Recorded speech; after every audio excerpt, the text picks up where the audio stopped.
फसाद की जड़ बुशरा और हदीद है। कैसे छुरा घोंपा उन्होंने अपने भाई की पीठ में, और तुम। मैंने सबको माफ कर दिया है सिवाय हदीद के। तुम्हारे फियांसे के अम्मी अब्बा तशरीफ ले आए हैं, जल्दी करो। क्या तुम मजाक कर रही हो ना दानिया? मजाक तो उन्होंने हमारे साथ किया है, इतना अचानक आकर। कितना चालाक और शातिर है यह हदीद, मेरे मासूम भाई को पूरी तरह से अपने साथ मिला लिया। और तो और मम्मी डैडी के सामने ऐसे बिहेव करता है जैसे इससे ज्यादा मोहब्बत और ख्याल करने वाला कोई और हो ही नहीं सकता। कितना फेवर करने लगे हैं डैडी उसका। लेकिन मैं इसकी चालबाजियों को कामयाब नहीं होने दूंगी। मेरी नफरत इसके लिए रोज बरोज बढ़ती जा रही है। तुमने मेरी मोहब्बत मुझसे छीनी है ना हदीद, मैं तुम्हें चैन से मरने भी नहीं दूंगी। हाँ शर, कैसे हो आप? इस संडे को कोई प्रोग्राम मत रखिएगा, आप हमारे साथ चल रहे हैं। कहाँ? सोबिया चलो मेरे साथ। कहाँ जाना है डैडी? जब हदीद ने आइसक्रीम खाने का प्रोग्राम बनाया है तो तुमने क्यों इनकार कर दिया? आइसक्रीम? कैसी आइसक्रीम? कौन सा प्लान? डैडी मुझे किसी ने कुछ नहीं बताया। चलो अगर तुम्हें नहीं पता था, अब मैंने तुम्हें बता दिया है। चलो मेरे साथ। डैडी आप नहीं जानते हदीद को, घटिया इंसान झूठ बोल रहा है, आप उसकी बातों में मत आया करें। स्टॉप इट सोबिया, आइंदा मैं तुम्हारी जुबान से ऐसे फजूल जुमले न सुनूं। अब तुम बच्ची नहीं रही कि मैं तुम्हारी हर जिद पूरी करूं। तुम्हारा एक खिलौने से दिल भर जाता तो मैं दूसरा थमा देता, लेकिन मैं तुम्हें इंसानों के दिलों से खेलने की इजाजत हर किसी नहीं दे सकता। डैडी दिल से तो वो मेरे खेल रहा है। ये मैं अच्छी तरह जानता हूं कि कौन किसके दिल से खेल रहा है। पहले भी सबके सामने मैं तमाशा बन चुका हूं। अब दुनिया के सामने मुझे जलील मत करवाना।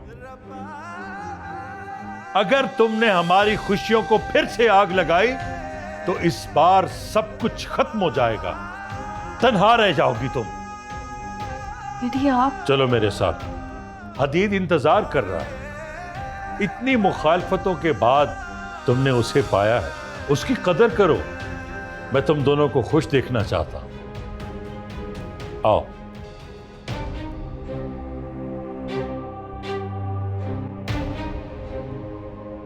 अरे ये तो बहुत अच्छी न्यूज़ सुनाई है तुमने। डोंट वरी, मैं जरूर चलूंगा तुम्हारे साथ। हम भी तो देखें कि हमारे दोस्त ने ऐसा कौन सा हीरा पसंद किया है अपने लिए। मैं आपका इंतजार करूंगा। इस रिश्ते में मुझे आपकी हेल्प की बहुत ज्यादा जरूरत है। मेरी हेल्प? सब कुछ नहीं बताऊंगा, जब संडे को मुलाकात होगी ना तो फिर तफसील से बात होगी। अरे नहीं अशर, ऐसी कोई बात नहीं। दरअसल एक्सीडेंट के बाद सोबिया कम ही बाहर निकलती है, लेकिन डोंट वरी, मैं पूरी कोशिश करूंगा कि वो मेरे साथ है। इंशाल्लाह। खुदा हाफिज। हाँ, अल्लाह हाफिज।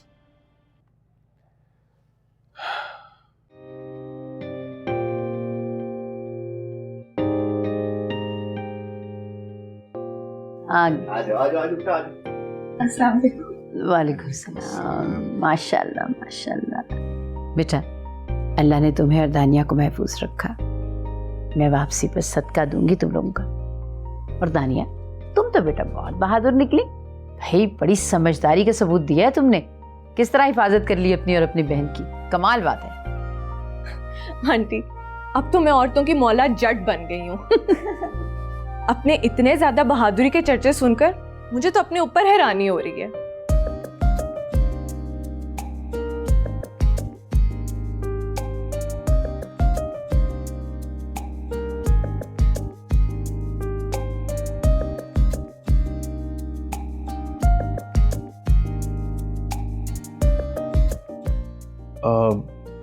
आंटी, आशी काफी खामोश है। मैं सोच रहा था अगर आपकी इजाजत हो तो मैं इसको खाने पर ले जाऊं। हाँ हाँ बेटा, इससे ज्यादा खुशी की क्या बात होगी। आशी को भी चेंज मिल जाएगा, है ना। तो ऐसा करो कि हम दोनों को घर उतार कर तुम आगे चले जाना, ठीक है? ठीक है ना, कोई एतराज तो नहीं इधर तुम? अब नहीं, जरूर। वैसे दानिया तुम भी चलो साथ, हक तो तुम्हारा भी बनता है ना। रहने दे अमर भाई, जिस तरह से आप इनवाइट कर रहे हैं ना, सीधा सीधा कहें कि दानिया तुम हमारे साथ बिल्कुल मत जाना। चले भाई, इजाजत लें। चले।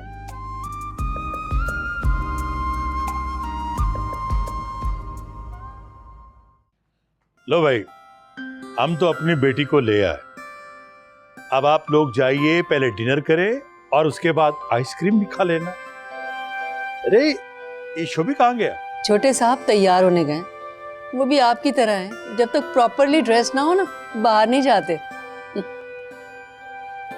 और सोबिया, तुम भी जरा सा मेकअप तो कर लेती। अरे नहीं नहीं आंटी, भला मेकअप की क्या जरूरत है सोबिया को? माशाल्लाह ऐसी बहुत खूबसूरत लगती है।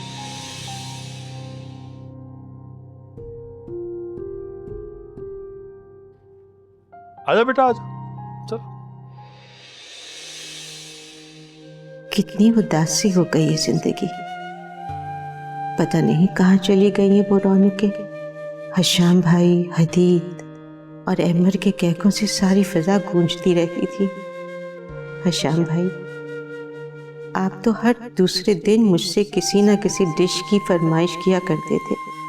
बहुत पसंद है ना आपको मेरे हाथ के खाने। और अब कितने दिन हो गए हैं आपकी पसंद की डिश बनाए हुए। अहमर को भी सास ससुर का नया नया प्यार मिला है। उम्मीद की एक शम्मा रोशन हो गई है उसकी जिंदगी में। काश उसकी लाइफ भी नॉर्मल हो जाए। अल्लाह अहमर को हमेशा खुश रखे।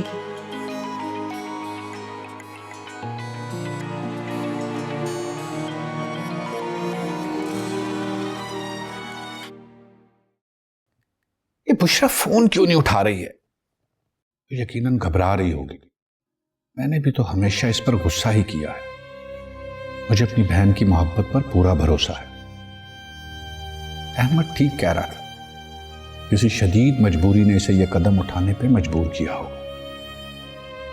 मैं जाकर बुशरा को गले लगा लूंगा। उसे मेरी मोहब्बत, मेरे तहफ्फुज़ की जरूरत है।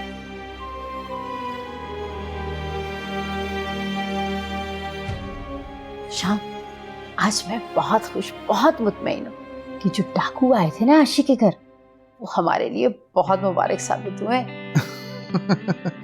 भाई पहली बार सुनने में आया है कि डाकुओं का आना भी किसी के घर में मुबारक साबित हुआ है ना?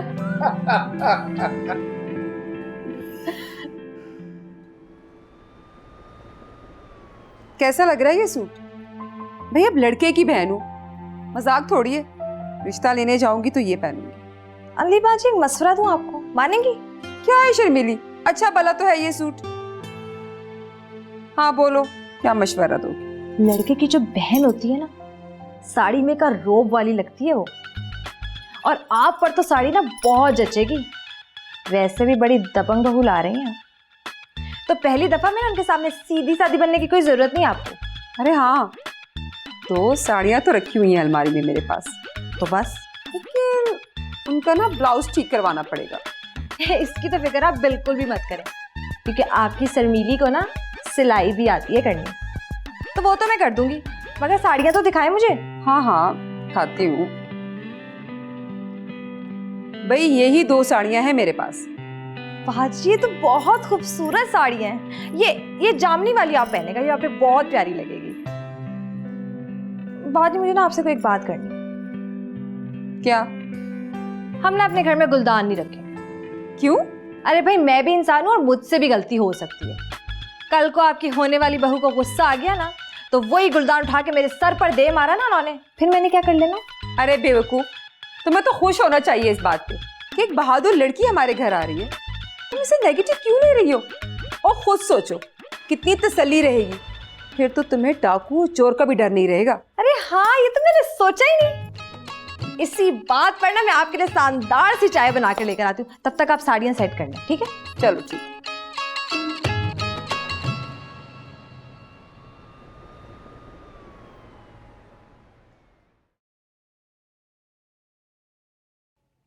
दीप भाई, हम लोग पहले डिनर करेंगे या आइसक्रीम खाएंगे? घर में फ्रिज में हर किस्म की आइसक्रीम रखी है और तुम ऐसे बिहेव करो जैसे पहली बार आइसक्रीम खा रहे हो।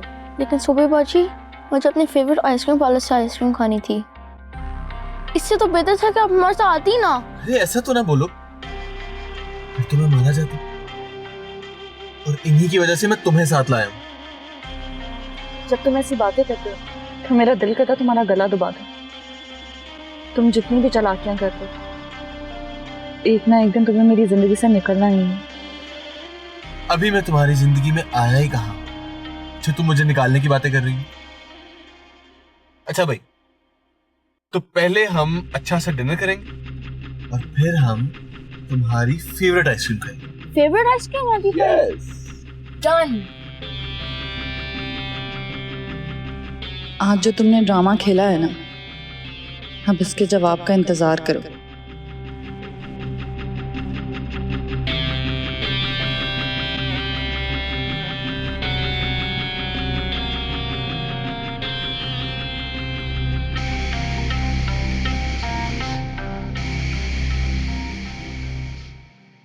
तुम ठीक कह रहे हो अहमद। कुछ देर पहले मैं वाकई बहुत अपसेट थी, लेकिन उसकी वजह वो भयानक वाकया नहीं था। उसकी वजह तुम्हारा मुझे ऐसे इग्नोर करना है अहमद। तुम आखिर ऐसा क्यों करते हो मेरे साथ? आशी, मैं कभी सोच भी नहीं सकता था कि मेरे लिए तुम्हारी फीलिंग्स इस तरह से बदल जाएंगी और तुम्हारी एक्सपेक्टेशंस मैं फिलहाल इन पे पूरा नहीं उतर सकता। तो प्लीज समझने की कोशिश करो।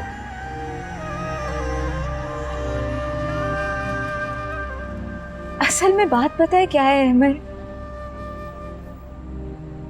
तुमने अभी तक सोबिया को भुलाने की कोशिश ही नहीं की। इतनी बेवफा और मक्कार लड़की आखिर तुम्हारे दिल से कैसे नहीं उतर रही, जो हमारी नाक के नीचे हमें बेवकूफ बनाती रही, हमें धोखा देती रही। आशी प्लीज, कौन मक्कार है और कौन मासूम, इसका फैसला करने का हक तुम्हारे पास नहीं है। सही।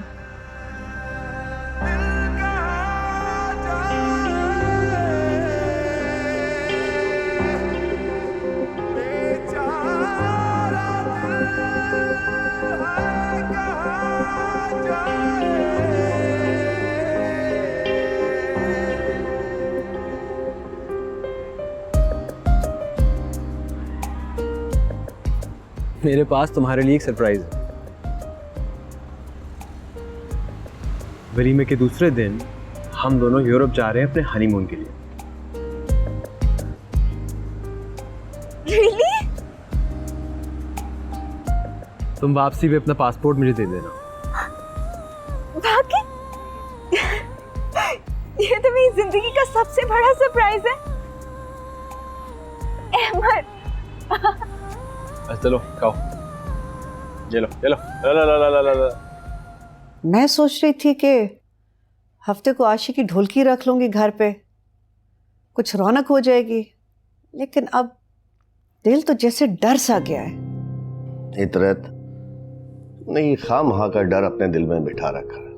अस्पताल में भी वो मुजरिम पुलिस की नजर में और फिर पूरे इस इलाके में सिर्फ हमारा ही तो घर नहीं है कि जहाँ डाकू लाइन लगा कर आते जाते रहेंगे।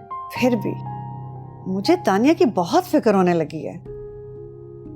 शाहनवाज, हमें जल्द से जल्द उसे अपने घर का कर देना चाहिए।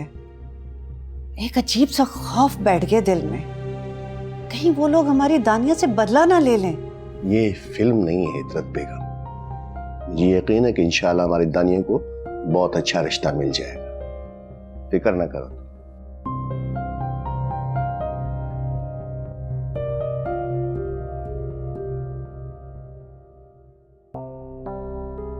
या अल्लाह, ये नई मुसीबत कहाँ से सर पर आ गई। आशी तो हशर कर देगी ये सुनकर कि हदीद भी आएगा अशर के साथ।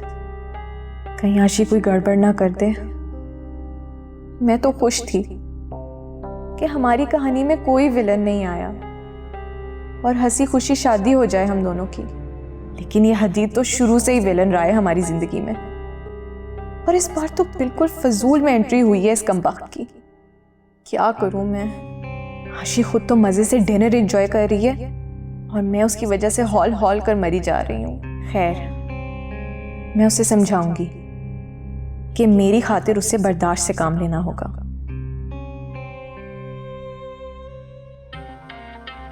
सुबह तुमने रेस्टोरेंट में खाने का एक लुकमा भी नहीं चखा।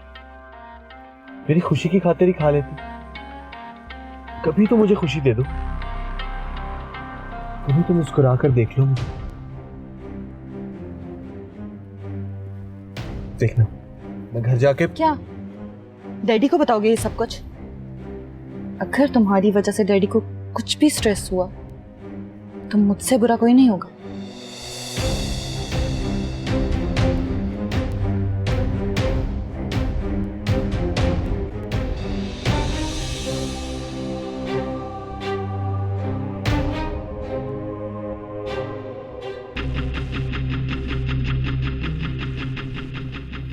तुम तो कहती थी कि आशी मेरे इश्क में पागल है।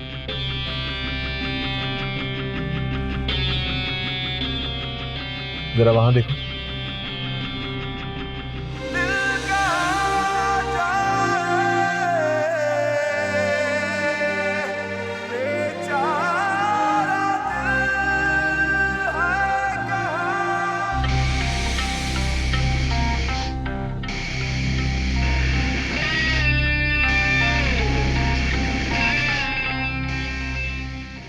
चलो कि यहाँ से उन्हें ही देखते रहोगे। मुझे बहुत अच्छा लग रहा है, इनकी खुशी, इनको हंसता मुस्कुराता देखकर बहुत खुशी मिल रही थी। हाँ, पता नहीं मेरी जिंदगी में दिन कब आएगा। आएगा जब तुम मरोगे, तब लोग मुझे हंसता मुस्कुराता जरूर देखेंगे। जी नहीं, हदीब भाई के मरने पर मैं बहुत रोऊंगा। मेरे बेस्ट फ्रेंड जो बन गए हैं। शोभी, मेरा ये मतलब थोड़ी था। मैं तो ये कहना चाहती थी कि जब कोई मर जाए तो उस पर हंसा नहीं करते। ये भी जाकर डैडी को बताएगा।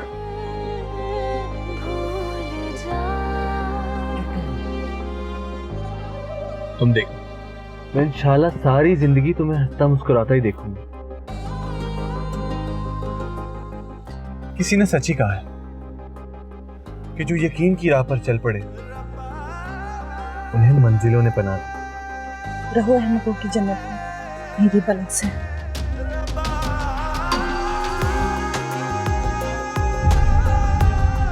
भूल जा ऐ दिल। अशर हदीद को भाइयों की तरह अजीज रखता है और यहाँ तुम्हें अपनी सगी बहन की ख्वाहिशात की, उसकी मर्जी की बिल्कुल कोई परवाह ही नहीं है। कितना फर्क है तुम में और अशर में दानिया। आज उसके साथ चंद घंटे गुजारना मुझे इतना मुश्किल लग रहा था। कैसे गुजरेगी मेरी सारी जिंदगी उसके साथ, लेकिन मेरी एक ना कितने लोगों का दिल तोड़ देगी। प्लीज ये फंक्शन रुकवा दें। आपको तो पता है रिश्तेदार खुश कम होंगे, सवालात ज्यादा करेंगे। तुम्हें क्या लगता है तुम्हारी शादी के बाद से हम लोगों के सवालों के जवाब नहीं दे रहे? भूल जा